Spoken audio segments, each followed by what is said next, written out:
राजनीति विज्ञान को अरस्तु ने मास्टर साइंस की संज्ञा दी है, क्योंकि यह मानव समाज को उस सर्वोच्च संगठन राज्य का अध्ययन करता है जो मनुष्य के जीवन के हर पहलू को जन्म से लेकर मृत्यु तक प्रभावित करता है। किसी भी राष्ट्र की प्रगति, स्थिरता और नागरिकों का कल्याण उसकी राजनीतिक व्यवस्था की प्रकृति और उसके संचालन की गुणवत्ता पर निर्भर करता है। प्रस्तुत अध्याय भारतीय राज्य व्यवस्था, शासन प्रणाली, संवैधानिक दर्शन और लोकतांत्रिक प्रक्रियाओं का एक गहन, विस्तृत और विश्लेषणात्मक अध्ययन है।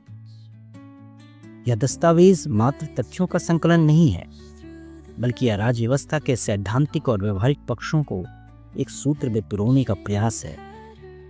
सिविल सेवा के अभ्यर्थियों, राजनीति विज्ञान के शोधकर्ताओं और प्रबुद्ध नागरिकों के लिए तैयार की गई अभिहंगम अध्ययन सामग्री विषय की सूक्ष्मताओं को उजागर करती है, जिससे पाठक को भारतीय लोकतंत्र की जटिलताओं और उसमें अंतर्निहित जो सुंदरता है उसको समझने में सहायता मिलेगी।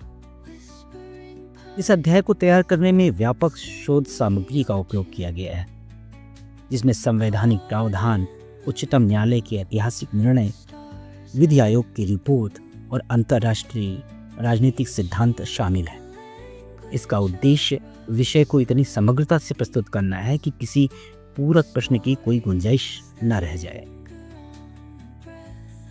किसी भी देश की राज्य व्यवस्था को समझने के लिए उस राष्ट्र की ऐतिहासिक पृष्ठभूमि, दार्शनिक आधार और संवैधानिक ढांचे को समझना अनिवार्य है।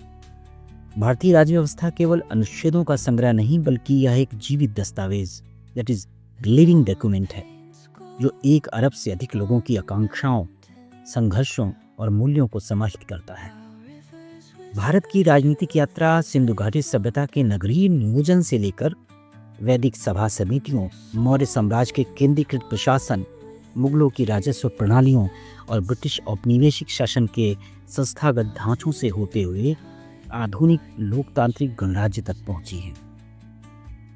विषय में प्रवेश करने से पूर्व यह समझना आवश्यक है कि राजनीति केवल सत्ता का खेल नहीं, बल्कि यह समाज में मूल्यों के आधिकारिक आवंटन, अथॉरिटेटिव एलोकेशन ऑफ वैल्यूज की प्रक्रिया है। भारतीय संदर्भ में यह प्रक्रिया अत्यधिक जटिल है, क्योंकि यहाँ धर्म, जाति, भाषा और क्षेत्रीयता की विविधताएं एक साथ विद्यमान हैं। अतः भारतीय संविधान निर्माताओं ने पश्चिमी राष्ट्र राज्य, दैट इज नेशन स्टेट के मॉडल को हूबहू अपनाने के बजाय अपनी विशिष्ट परिस्थितियों के अनुकूल एक नवीन प्रयोग किया, जिसे हम आगे के अध्याय में विस्तार से समझेंगे।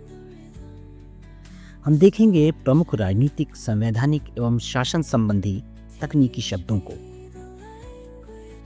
राजनीतिक विमर्श में शब्दों का चयन और उनकी सटीकता, उनके अर्थों की सटीकता, इनको समझना अत्यंत महत्वपूर्ण है। सामान्यतः देश, राष्ट्र और राज्य, इन जैसे शब्दों का प्रयोग एक दूसरे के पर्यायवाची के रूप में कर दिया जाता है, जो तकनीकी रूप से त्रुटिपूर्ण है। इस अध्ययन की स्पष्टता के लिए कुछ प्रमुख तकनीक शब्दों को परिभाषित करना आवश्यक है। सबसे पहले हम देखेंगे राज्य, दैट इज स्टेट। यह एक राजनीतिक और विधिक अवधारणा, ध्यान दें, यह राजनीतिक और विधिक अवधारणा। राज्य वह संगठित इकाई है जिसके पास 4 अनिवार्य तत्व होते हैं: जनसंख्या, निश्चित भूभाग, सरकार और संप्रभुता। यह एक अमूर्त मीन्स अब्स्ट्रैक्ट अवधारणा है जो निरंतर रहती है, भले ही सरकारें बदलती रहें। देखेंगे राष्ट्र, दैट इज नेशन। यह एक सांस्कृतिक और मनोवैज्ञानिक अवधारणा है। राष्ट्र उन लोगों का समूह है जो साझा इतिहास, भाषा, संस्कृति, धर्म या नस्ल के आधार पर एक दूसरे से भावनात्मक रूप से जुड़े होते हैं। यह एकीकरण की भावना, सेंटीमेंट ऑफ यूनिटी है। संवैधानिकवाद, कॉन्स्टिट्यूशनलिज्म, इसका अर्थ है सीमित सरकार, लिमिटेड गवर्नमेंट। यह वह विचार है कि सरकार की शक्तियां असीमित नहीं होनी चाहिए, बल्कि उन्हें संविधान या विधि द्वारा नियंत्रित किया जाना चाहिए ताकि नागरिकों के अधिकारों की रक्षा हो सके।